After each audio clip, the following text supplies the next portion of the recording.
This is Shana, And Kris. and we are Bad Queers. If you came out of the closet and got put in a box of stereotypes you don't belong to, then welcome to the Bad Queers Club. This week in Queer Urban Dictionary, I have ciswashing, which is to ignore, deny, or minimize the gender identity of a trans person or trans people, or the role that a trans person or trans people play in an event. My sentence is the 2015 film Stonewall was accused of ciswashing and minimizing the roles of Black and brown trans activists involved in the Stonewall riots. There was a lot of controversy around that when that came out. I actually never saw that. I didn't Yeah. either. I was like, they Yeah, I threw was that like, I brick, don't and I know was if like, this- that yeah. looks like the wrong everything. Not the right one at No. all. So Not I it. already knew that this was factually inaccurate. So why am I watching? It felt like Would not watch propaganda. that. It felt like propaganda. And probably was. That's the real agenda there. So Mm-hmm. ciswashing. Didn't get me. Didn't get me. Didn't get you. Didn't get me. Look at Didn't us. get us. Didn't get us. Great job. Did not get us. All right. My Queer Urban Dictionary word of the week is gay cat. Gay cat. So this is slang that was like old slang. So I was like, this sounds interesting. This is slang used primarily in unhoused and or criminal communities from the first half of the 20th century in the US. And it generally was to denote a younger homosexual companion. I did not know how to use this in a sentence. And so that's Yeah, the this definition. one. I was like, I don't know about this one. I was like, I do not. I was like, it's basically to say that, yeah. They said the unhinged part of this definition when they said they try to put all the appropriate words of saying unhoused or these types of communities in the early 20th century. The real T is, all right, for all of you heathens, it's your younger sexual companion. That's basically what they wanted to say, but they didn't. So it was a gay cat. Okay. Younger homosexual companion. That's what I got. That's what it is. That's all right. And sometimes, hey, sometimes things don't need a sentence. Okay. Don't need it. Gay cat. That's all. Not need a sentence. Got it. Got it. Gay cat. Got it. Yes. All right, y'all. We got company today. We are very excited to welcome one of our podcast friends and buddies. Kevin's gay, hates lesbian bars. You know him from Here's Why with Kevin and the podcast BYLATINMEN. Best bio ever. So we got company today, and someone we told y'all was going to be on the show is finally here. Thanks for coming on the show, Kevin. Hi, thank you for having me. So we got the pleasure to meet you, get to know you a couple months ago after we met on Surface Level Podcast. Shout out to them's Voices Stay Proud campaign. But for our audience who doesn't know you, let's start from the beginning. Tell us where you grew up and how did your upbringing shape who you are today? Ooh, interesting question. Right into it. So I am from Jersey. And what I do now is I'm a podcaster and I'm a writer and a content creator. And I always wanted to work in media and I always wanted to work in journalism to some degree. And I was just talking to someone. My brother works in TV. He's a journalist and he was working on the debate last night. And so yesterday was a little sentimental because I was, working on coverage about the debate and my brother was, working on the debate. And 20 years ago, when I was a kid, we were watching The Daily Show during the 2004 election. I didn't really know what was going on, but he was explaining it to me. And that's when I was first introduced to politics was as a kid. And so it's not a ton about I guess it's not a ton about my upbringing, but that is where the influence of like where I've ended up came from. Also as a true gay who also just did not have a ton of like Latino representation, everything I watched was either super Black or like super white and nothing in between. And so I watched all of the Black sitcoms growing up, but one of the few like white-led shows that I would watch was Gilmore Girls, and Rory Gilmore wanted to be a journalist, and so I also wanted to be a journalist. So that's how I ended up, where I'm at now. I don't know if that answers the question. It absolutely does. First off, you and your brother are just gonna I mean, at Thanksgiving, you too. Just, yeah, what'd y'all do? Oh, yeah, just worked on, the debate and all that. I'm sure your family's proud. So that's really cool to have a brother that's in journalism. And two, Gilmore Girls is such a cult gay thing. Like, should I watch that? I'm a Dawson's Creek girl and other things, Never but watched not Dawson's. never watched it. Is this a Okay. battle Well, that I don't know about? The Dawson between that, no, between the no, I Dawson and the just Gilmore? hear no, I don't know why I equate the two. Maybe it's because they were on WB, I think. But no, there's a lot of Gilmore Girl gays, and I was just like, God damn, is that show that good? Maybe we should watch it. You know what? It still holds up. It's still a really good show. It still holds up. It's a really smart show. So I'm like happy that I watched it when I was so young. Yeah. When did you first start to embrace your identity? I always say I knew that I was attracted to, I wouldn't say attracted because I feel like that sexualizes it, but I knew that I was different when I was 4. And I had a crush on my neighbor named Aaron when I was 4. And I wonder sometimes where he is.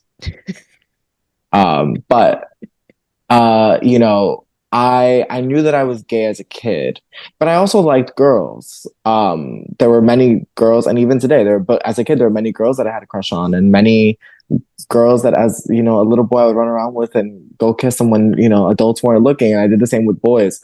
But once it became clear, at some point, can't tell you when, but once it became clear, like, oh, but this isn't okay. It's not okay. I made a promise to myself that I would, wait until I got out. And so again, because I was watching shows and my brothers were older, so a lot of things that I were connected to were bigger than me.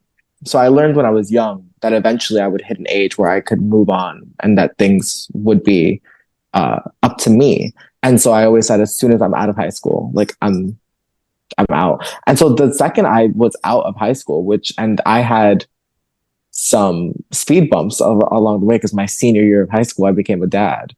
And so to some people who looked at me, and most people who were like, oh, this guy's obviously gay, they were shocked because they were like, oh, this is like the teen dad. So I was a teen dad, but as soon as I got to college, I, started dating a guy, and I never really like came out. I told my mom like, hey, I have a boyfriend. And that's it. So. And she was just like, okay, yeah, it's all good. No, not at all. No, not the way you said it. I was about to say the range from having, not at all. I feel like she looked at you and said, "You put me through a teen pregnancy, and now you're going to take me through you being gay." Was that the conversation? Well, her reaction was, my mother's an immigrant, and so she has a unique experience. And I think that being the child of an immigrant is a very specific experience, because our parents are usually not allowed to be full human beings with feelings. So they have a hard time processing them, is what I found. And so when I told my mom that like I had a kid, like I was like, hey, because I mean, that's a long story. We'll get to it one day. But she was just, her looking back, her response was not what I would expect a parent's response to be. And then when I said, I'm dating a guy, her question was why? I'm like, because I like him. And then, she knew in the back of her mind, because she was like, oh, and your son's mother is like that too. I'm like, yeah, we're both like bi, I guess. Like by the time that my son was born, his mother was dating a woman. Because we grew up together. So like as kids, we both knew that we also both liked same gender. So, but no, her reaction was not one that was like easy going or accepting. My first serious relationship was just, she did not accept it. And recently, our podcast, we were talking about parents. I'm not sure why. And I got choked up on the podcast. I started crying because I've been blessed enough to watch my mother's evolution when it comes to accepting me and accepting queer people, and not in a way where like I don't need my mother to come to a pride parade. Like I don't need my mother to like wear rainbow colors, but to watch my mother love and embrace someone who means a lot to me is something that I didn't think I would ever experience, and I'm grateful that I have. So she's come a long way. That's good. And that, I mean, I guess that makes sense for our generations of parents and everything. And I mean, if they truly love us, then they'll come around. It does take time. So Yeah. I was just wondering. So thank you for sharing that. That's awesome. I do want to ask also a random question. What would you say is the biggest difference between New Jersey queer folks and New York City queer folks? I won't say upstate. So I won't say New York, but New York City and Jersey queer folks. So I'm from Hudson County, New Jersey. So like I can see the city, like I can see Times Square from my apartment, and it only takes me 7 minutes to get into Manhattan. And I started taking the subway alone when I was 10. And so like this particular area where I live, Northern Jersey, is very similar to the 5 boroughs. Yeah. So I wouldn't say that my experience is any different, because I grew up, like my gay upbringing was in Manhattan. Like my first gay bar was Pieces. So like I'm not really sure how it would be different. I think it's pretty the same, at least here, because Jersey's really big. Okay. Once you get to South Jersey, you start finding Trump supporters. So yeah, there it is. Every state. We found the border. Yeah. I feel like if you go south in any state, it's like that. It's like, oh, there they are. We shun them. Right.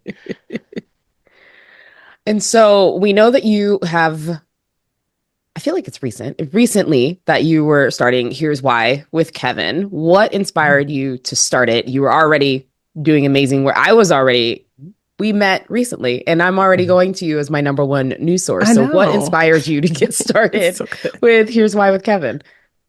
So last year, during BYLATINMEN, there was a particular episode where we were talking about a subject that I felt really passionate about, which was Coachella, and how the Coachella festival, takes up space in a predominantly Latino area. Most of the people who live there are undocumented families. They're farm workers. They don't have much money. The towns are really small. It's a very rural desert area. And so there's an annual festival that comes for 2 weekends a year and displaces people and causes commotion and disruption to traffic and people's lives and leaves a mess. And it's literally like people paying thousands of dollars to go to a concert, and they're in the backyards of people who are like struggling to pay their everyday bills. And so I took that clip. It was the first time that I had taken a clip from the show and posted it on my own Instagram. And so I posted that reel, and it was the first reel of mine that went viral. And so it reached 1 million views in like 2 days. And so I was like, oh, this kind of works. Like if I talk to the camera, like, I'm going to keep trying this. And so I did. And whenever I started a video, I would explain what I was going to say and sort of give you, or rather I would explain what the story was about.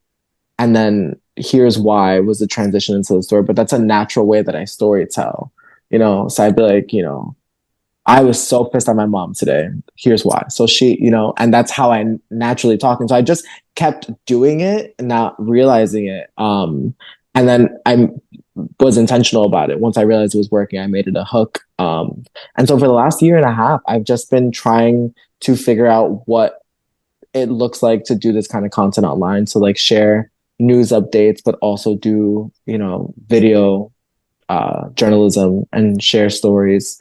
So I'm still in a very early phase. It's been about a year. So last summer my Instagram was at 2,000 followers. Right now it's at 30,000, and I'm very grateful for that. But yeah, still figuring it out. But I've always just wanted to story tell, which is why I started my podcast in the first place. So your content clearly resonates with people. What do you think makes your approach to news so relatable and engaging? I don't know. I don't know. I like to think that as someone who has spent a lot of time at this point, and as you guys can relate, at this point, recording myself and hearing myself and watching myself back, there is how many hours do you have to do something before you become a master at it? What's that? 10,000. Something like that. Yeah. I've recorded like 300 podcasts at this point. And all the podcasts we've ever recorded have been in like multicam, high tech studios. And so I think I've mastered like me. I think I've mastered my communication skills. And so I've just become pretty clear.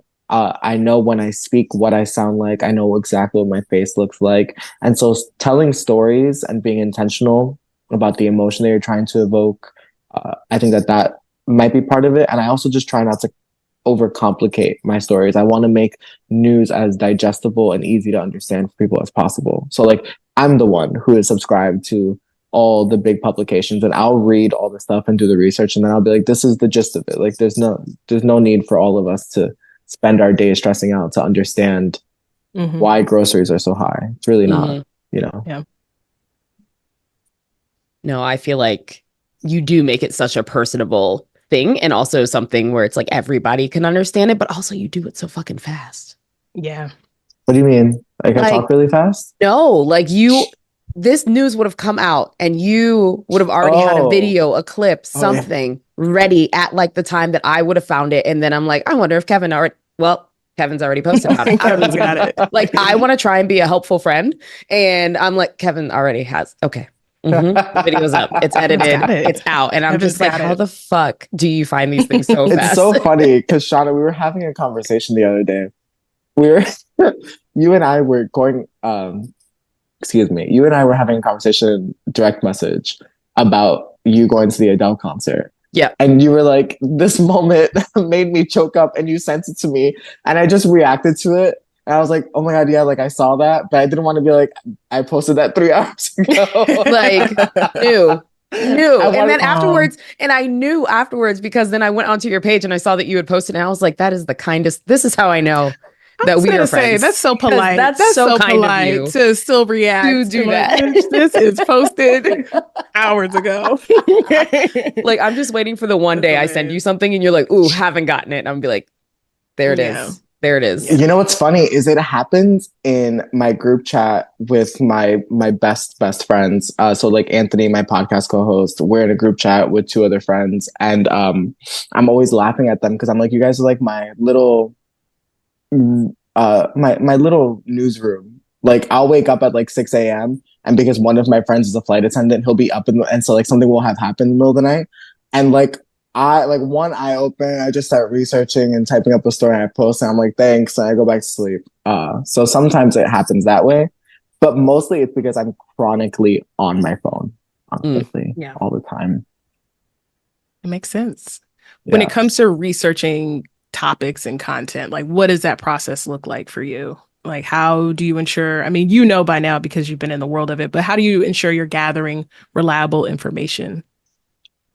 So when it comes to queer news, which is a lot of what I post about right now, we're in an election, so I'm posting a lot about that. But for the most part, most of the stories I tell are either Latino, Black, or LGBTQ plus focused. And so when it comes to queer news, I am fortunate enough to work with GLAAD, and so I have access to their resources and their fact-checking resources, and all of the polls and data that they have. And then when I'm doing my own research, I use a lot of AI tools. I'll give people who are listening who may be interested, if you want to fact check your own stories, if you want to fact check things that you're reading online, my favorite AI tool to use is called Perplexity, and it's free to use. It's perplexity.ai. You can download the app or use it on your web browser or your computer. And Perplexity is better than, a lot of people use ChatGPT, but ChatGPT's information only goes up to 2022, I want to say. I think its intelligence stops at February 2022. Perplexity is updating constantly. And so like today, I wanted to talk about the crazy story that Haitians are eating cats, And so I said, how did this get started? And so not ChatGPT, Perplexity broke down all of the different ways that this story started gaining traction from Facebook and Twitter, and the stories that did happen but are unrelated, the stories that were debunked. And so I was able to see all of those sources and read all of those articles. So I really use Perplexity, and I don't Google anything. I use Perplexity for everything because it'll give you an answer filled with resources. And so rather than checking 500 pages trying to find what's real, I have the bullet points and I can fact check those and read those specific articles where I know the information is. So my research process is pretty streamlined. It's pretty easy. That's cool. That's free game. Thank you for that. Yeah. It's like Perplexity. I hope you have look, if you have a code, let me know. It's free. It's free. It's out there for the people. Kevin. It's out there for the people. All right. Well, let's move on to BYLATINMEN. Can you tell us about BYLATINMEN origin story? How did you meet your co-host, Anthony? What is Bad Queer Pods? What is Bad Queers Pod? I just asked Perplexity, and it gave me your entire breakdown. Oh, not us already. Oh, the podcast. Is that true? The podcast was launched during the early days of the COVID-19 pandemic and has since gained a following for its candid and often humorous take on various topics. What? Wow. Compliments. Block us and compliments. That's like it. Listen, they engage in meaningful conversations about their identities and experiences. This is what Perplexity has to say about you. My God, Complexity. Kevin, what a demo. What a demo. What a demo. Okay. But back to BYLATINMEN. So Anthony, who's my co-host on BYLATINMEN, is my real life brother. He's my best friend. I love him. We met 5.5 years ago we met at someone's like pregame at Pride in Miami Beach, at like a hotel room. So I was hanging out with a friend of mine and they were friends with Anthony. So Anthony walked into the room to like pregame, and we just hit it off. Honestly, there were a small group of us hanging out for 2 or 3 days in Miami. Anthony and we were all in like a group chat following that. We all stayed in contact. And then Anthony messaged me like 3 weeks later because I had just moved to Miami at that point. So I was living there. Like I moved there that weekend. It was my first weekend there. So like Anthony was one of the first people I met in Miami. But he didn't live there. But the day I moved there, I met him. And so then like 3 weeks later, he was like, I'm coming to Miami if you want to hang out. I was like, sure, you can also like crash with me if you're coming here. And so he did. Like we had known each other for 3 weeks, and he was sleeping in my place for a weekend. And funnily enough, I had an afternoon off from work, and Anthony dragged me to a pool party. He'll say I begged to go. That's not true, but he took me to a pool party.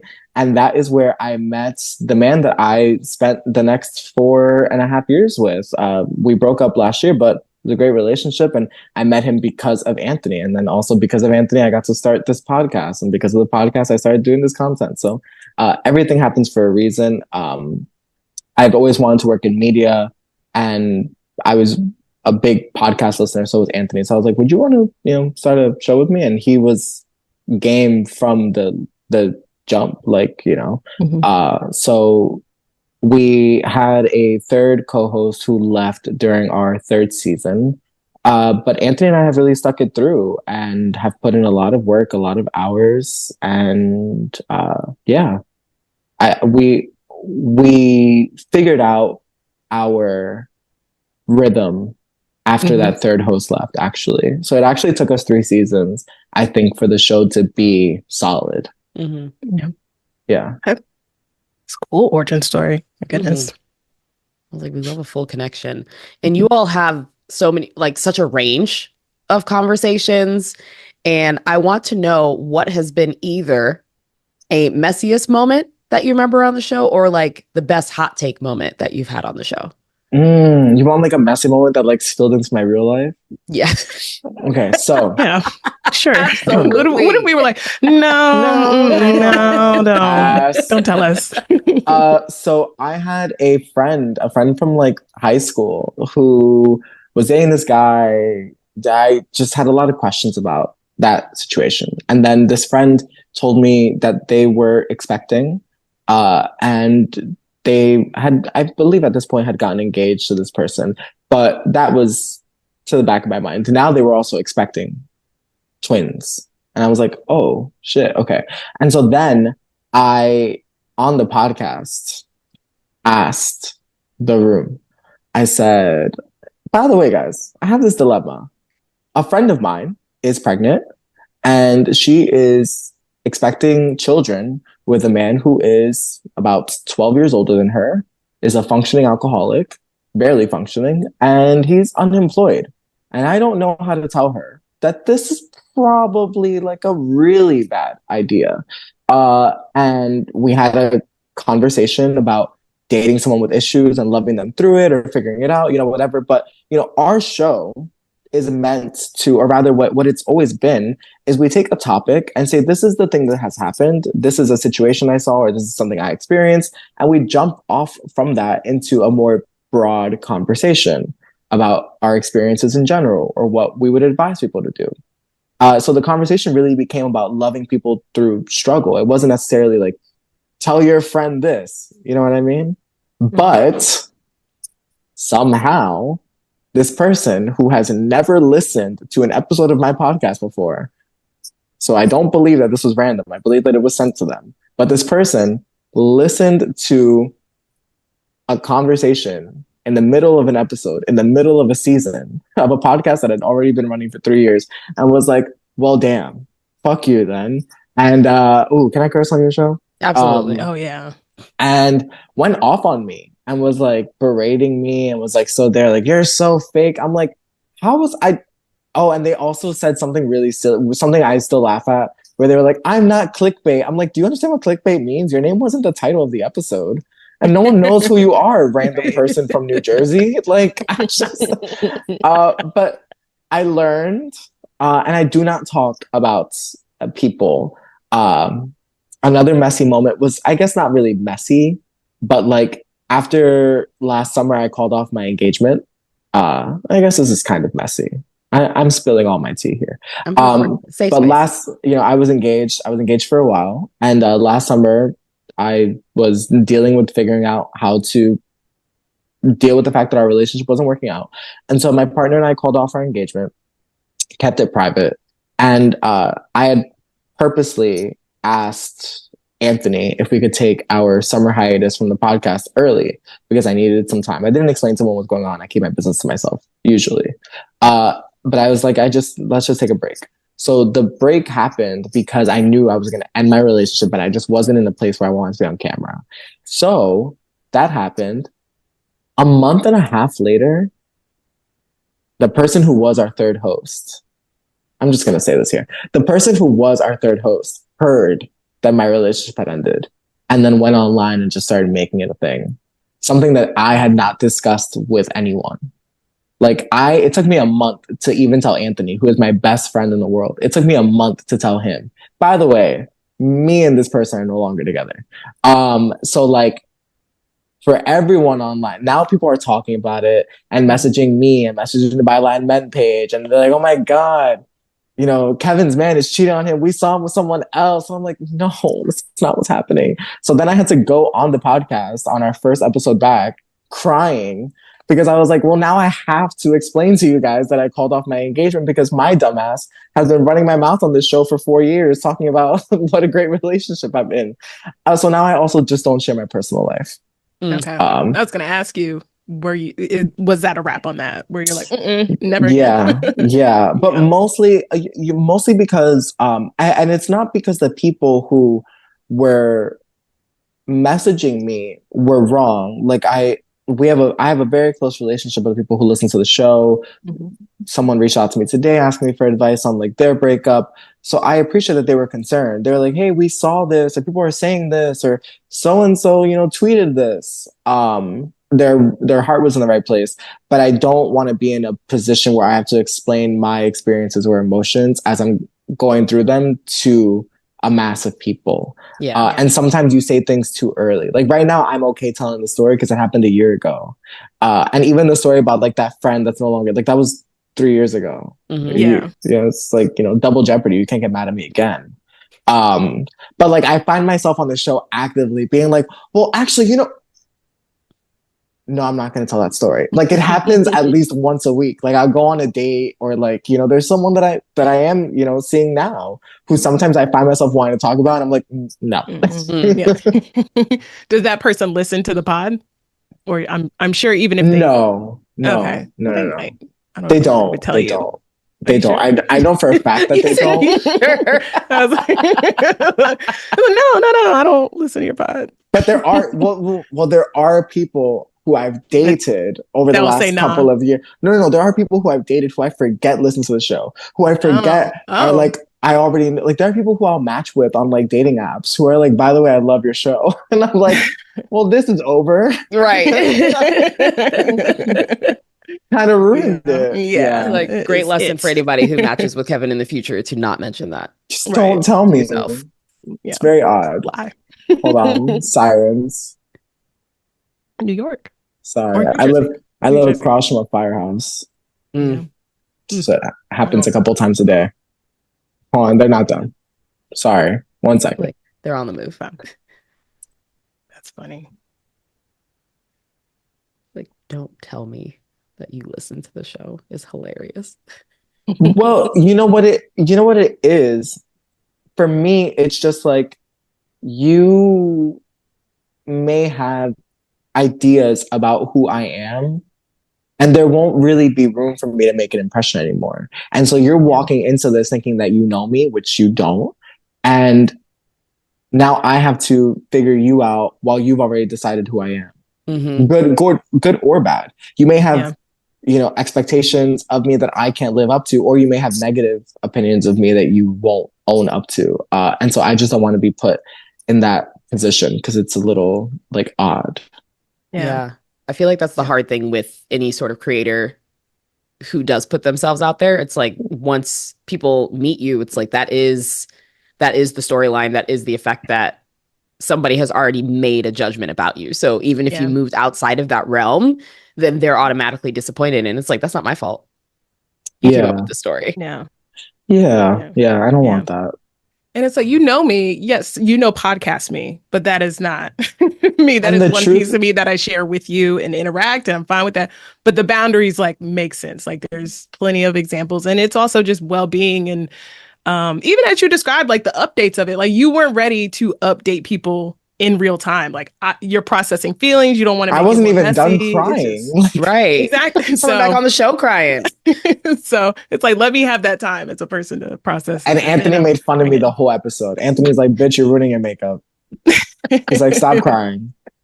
What did Anthony say when he found out about the breakup? Yeah.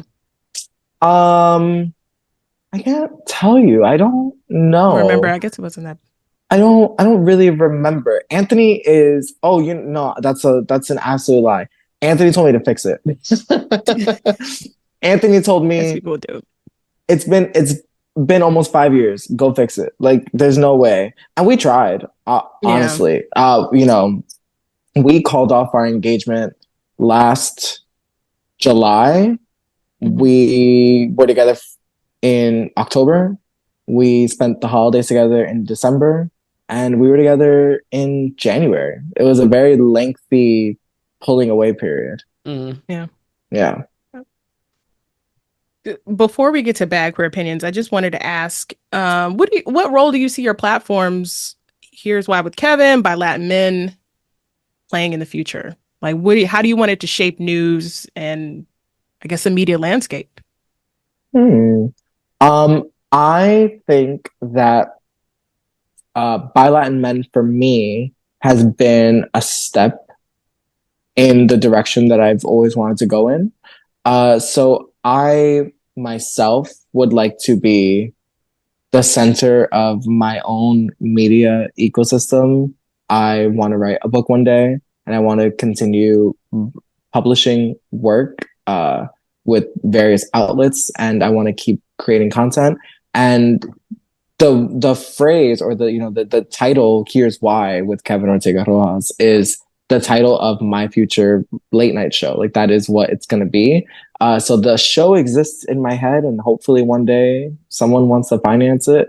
And then with BYLATINMEN, I want to see it grow into something else. I think we've come to a point where we're outgrowing what the show is. I think we're experiencing some growing pains right now.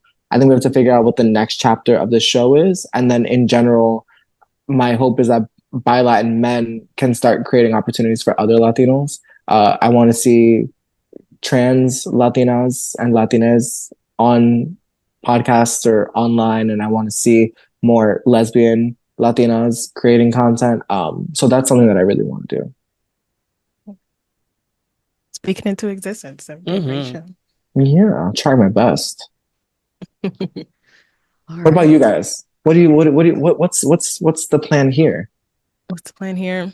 Not so far off from what you were saying with BYLATINMEN. I think bad queers could be, it's not us. And I don't think in the conversations we've had even early on were about like, how can we make this into, what does this look like in the media space? But what does this look like for community too? And like, it's bigger than us. Like, I don't, it's other people are bad queers. So like, what does that look like, in the future? So, we're building it out now in terms of our website and, some other things that are coming up. But yeah, like we want to obviously play a role in media. We cover politics and pop culture, and that's why we respect everything you do. It's just like inspiring all the content you do, and especially the speed that you do. But like, yeah, like it should be a community space that we can go to and also highlight other people who are doing great things. So yeah, the storytelling for our community is definitely something that both of us really want to lean more into, and whether that's creating an ecosystem where folks can easily find other people and connect and collaborate and also support,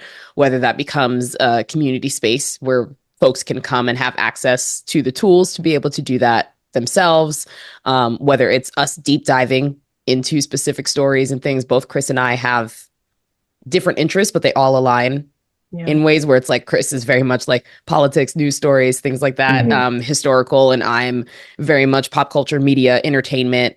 And for us to be able to go and just like highlight the people who aren't getting highlighted in the ways that we want, or going into those forgotten stories that should be highlighted, how can we create something around that? And what type of ecosystem can we do that's for us? So that's our hopeful goal. But I think we're just starting to see the light with what we can do with the podcast. And as Kris was mentioning with the website, we're starting to take those steps that are going to hopefully get us to that next point that will then create a step, almost like how BYLATINMEN is, for us to reach the next thing.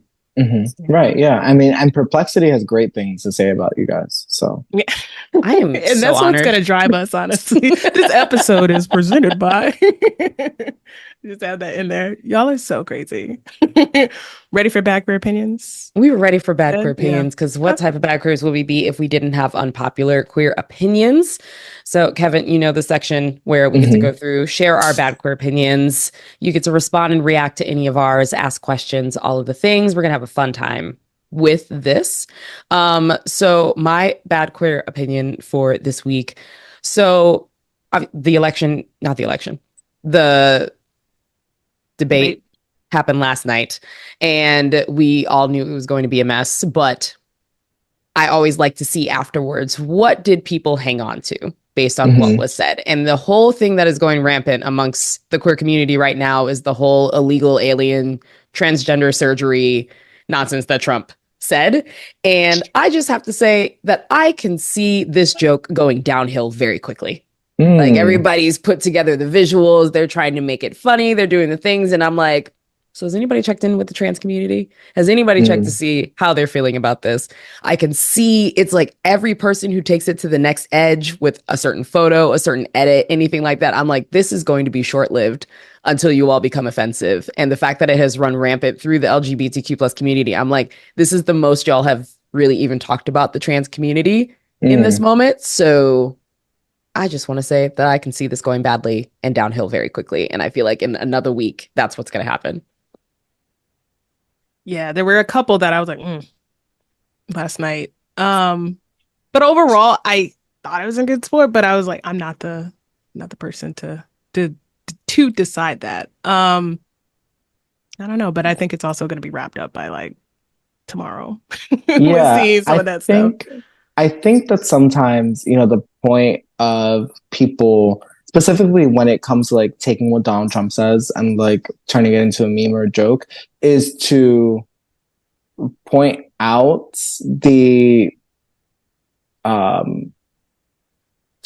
how outrageous it is and how like silly it really is. And so I can see what you're saying. I understand it, but I do think that what people are, no, I see what you're saying. Like I get it with like the pictures and the visuals and stuff. But for me, what I'd say is what was funny about it is just Donald Trump basically just throwing all of his favorite like buzzwords, felons, Yep.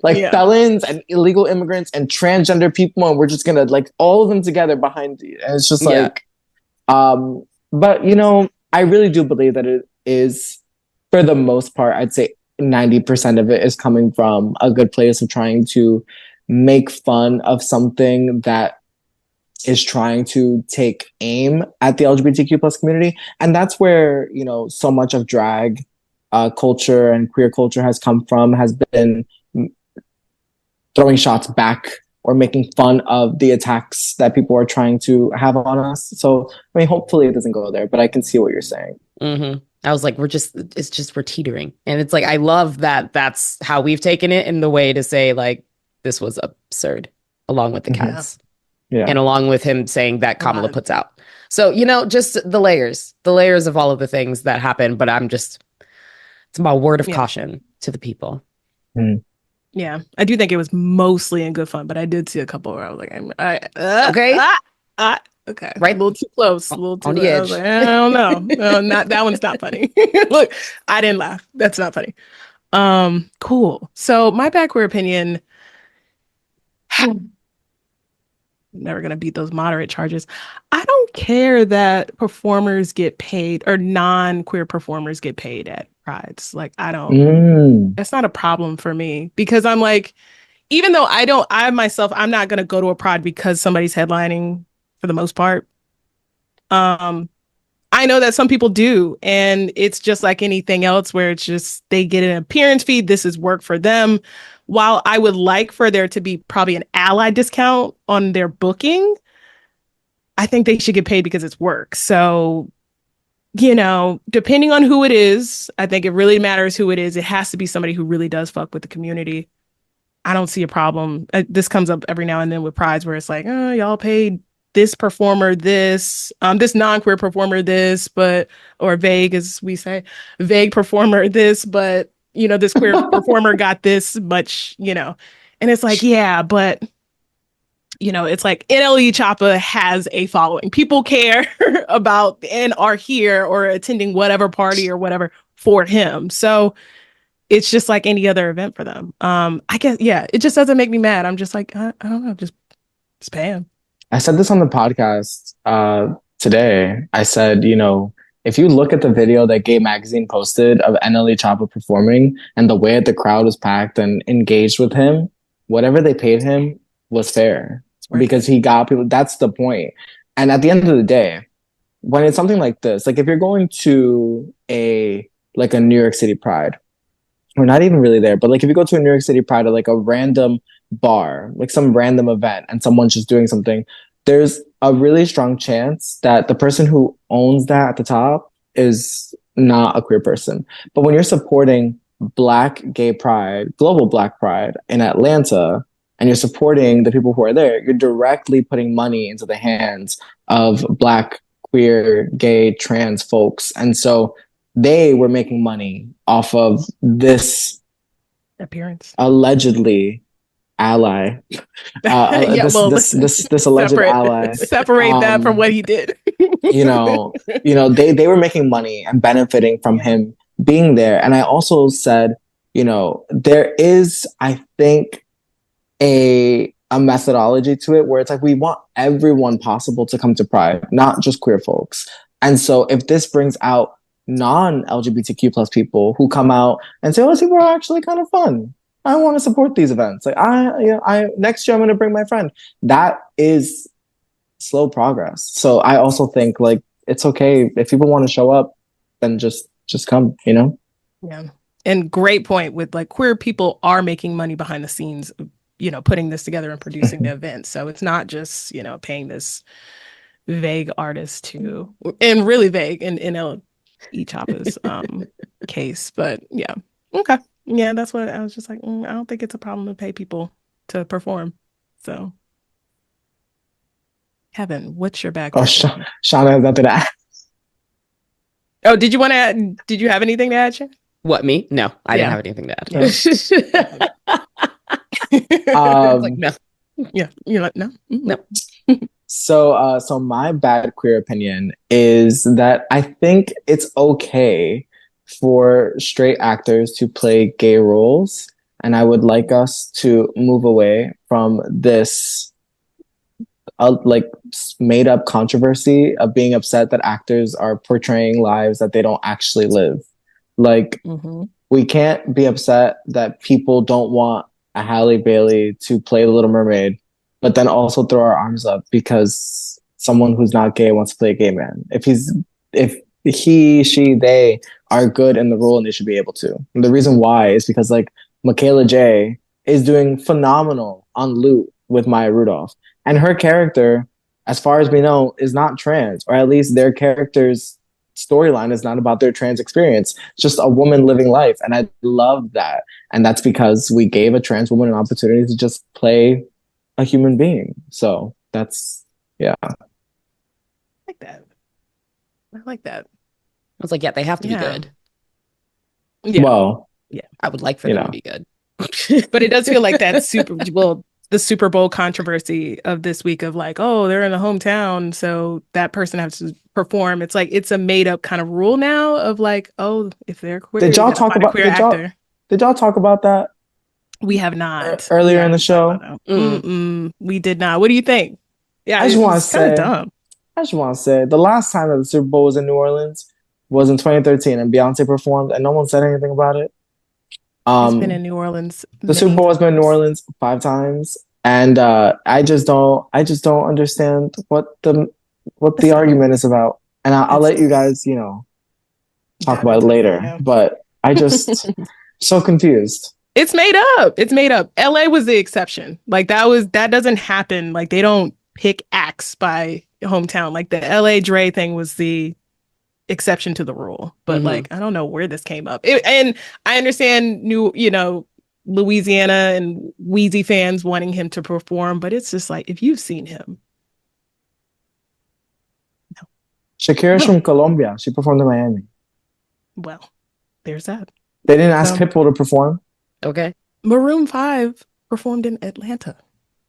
So it's never been a thing. It's just people just made that up. I saw a tweet, and someone was like, Kendrick Lamar is really about to get booed at the Super Bowl. And someone said, from people who can afford Super Bowl tickets, or you're going to be booing from your living room. Because that's the part. You can't get in. Those tickets. Whew. Yeah. Yeah. So. Like, no one's going to the fucking Super. No one's paying thousands of dollars to go to the Super Bowl, worried about who's performing for 7 minutes. Like, right. At all. It's not. This is such a gay conversation. Less. And people are still gonna watch. All those people who are mad are gonna watch, and it's yeah. And would you really want? And Wayne is a legend, but Wayne in his current state, would you really want him representing hip hop on the main stage? I wouldn't want Wayne anywhere near a mic, like ever. Like again, I'm okay, and everyone acting like. I'm sorry that I made you guys have this conversation now. Let the record show that Kris brought this up though. Like everyone acting like Young Money is this entity that needs to be respected. I'm like, first of all, Young Money is not from New Orleans. And second of all, they just performed at Essence Fest and Birdman walked off the stage cursing Lil Wayne out. Like they are not some like perfect collective. Like Drake doesn't really fuck with Nicki Minaj like that anymore. Like I just don't. What is it that not even fuck with each other for real? They really don't. Like the group chat closed. Yeah, it's been gone. It's been gone. Yeah, I just don't understand it. Yeah. Anyway, sorry to. No. Our show is usually full of tangents, but Kevin. Obviously, we have to have you back on the show. Thank you so much for coming on the show today and sharing with us your background and everything. We're going to get to shout outs and get out of here. Yes. Okie dokie. Yes, but you all know that we would never leave you without giving shout outs to our faves. My shout out this week goes to the Gender Liberation Movement, an emergent and innovative grassroots and volunteer run national collective that builds direct action, media, and policy interventions centering bodily autonomy, self determination, the pursuit of fulfillment, and collectivism in the face of gender based sociopolitical threats. It is happening September 14th. It'll be after by the time we put this out, but you should still follow and support them year round. I hope that a lot of you were able to make it to the movements with all of the transportation and things that they're all providing. I hope that you all were able to be there to support. So you can follow on IG at genderlib, that is LIB, and give them your support. Ooh. My shout out is for Letti New York. I hope I'm pronouncing it right. It's a LGBTQIA plus Filipino-owned everyday jewelry store with designs for all and made to last. I feel like that's just, I don't know, sweet to say. Follow them on IG, shop the store at Letti New York. We'll have it in the description. Made to last. Design for all. Kevin, what are your shout outs? Well, I'm going to change mine because my shout out was to the gender liberation movement. Double shout out. Right. I will be at the Gender Liberation March this Saturday, but I will change it. And I would like to give a shout out to Nico Lang, who is the writer and founder of Queer News Daily, which you can follow on Instagram. Nico's new book, American Teenager, How Trans Kids Are Surviving Hate and Finding Joy in a Turbulent Era, is coming out later this month, and you can pre-order it now online. And I think that it's really important to support queer authors and people who do the work of sharing our stories. So go follow at Queer News Daily on Instagram and pre-order his book, American Teenager. Well, Kevin, tell everybody where they can follow you and support you if they aren't already. Don't. No, I'm kidding. You guys can follow me on Instagram. My Instagram is at Here's Why Kevin. And you can also follow my podcast at BYLATINMEN. That's BYLATINMEN. The podcast has new episodes every Wednesday, and I post on Here's Why around the clock. And I actually made 6 posts while we recorded this episode. As always, so we appreciate you, and we will see you. The multitasking is impeccable. That's doing absurd. it with my toes. Okay. So funny. That's wild. I'm so impressed. Wow.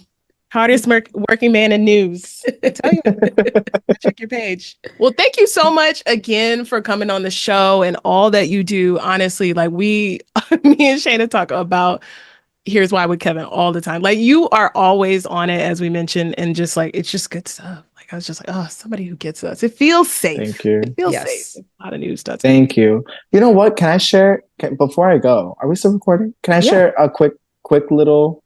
So I'm launching a new show with Rainbow Media Co., which is the company that owns at LGBT on Instagram. It's at LGBT and at LGBTQ. And we are launching a new weekly gay news podcast called Amplified. And it launches at the end of September. So if you guys follow me on Instagram, you will also see updates about that. But that is a new project that I'm very excited to work on, to do more, good work. So it's awesome. Okay, congratulations. Yeah. Thank you. See? We'll be sure to tune in. Yeah. And come on. Say less. And that's recorded. Yeah. Okay. It's a contract. We'll get you back on. It's that's a contract. It's there. Perfect. No, but congratulations. That's awesome. Thank you. Thank you, Shana. Thank you, Chris. I really love you folks. We love you. I love you. Yeah.